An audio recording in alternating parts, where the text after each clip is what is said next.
Ramsay's voyage home benefited from fair winds and was swifter than expected.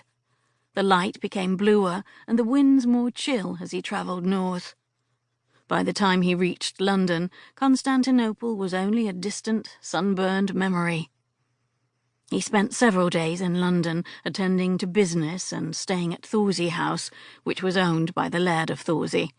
The Browns, the couple who maintained the house, hadn't heard that the old Laird was dead, so perhaps Ramsay's grandfather was still holding on. Thorsay House served as a way station for travelling Thorsians. Ramsay found that he'd just missed a favourite cousin, Kendra Douglas, who had taken refuge in the house after a disastrous scandal.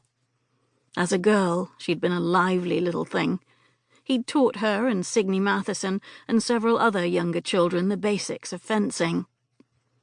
He stopped at Hatchard's and found a trove of letters from the rogues redeemed of the Portuguese cellar. Impressively, they had all survived the wars, and while he was in London, he managed to dine with one of the men named Hawkins and his intrepid wife, Lady Rory. Then he set sail again, first to Edinburgh, and finally, on a small coastal trading vessel, the last stretch to Thorsay.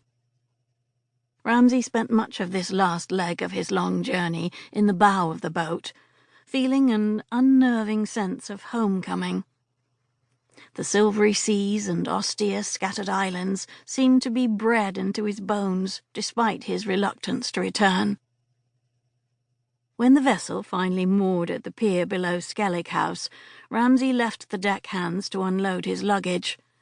Personal possessions were few, but there were a fair number of the best ancient artifacts he'd found.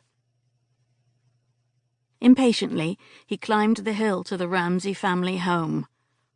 Skellig House was a low, sprawling stone structure designed to stand against the fiercest winds off the North Sea. In the distance beyond, he could just see one of the circle of towering stone monoliths erected by the ancient inhabitants of these islands. Nothing seemed to have changed in the dozen years since he'd left. His pace quickened as he wondered whether his grandfather still lived.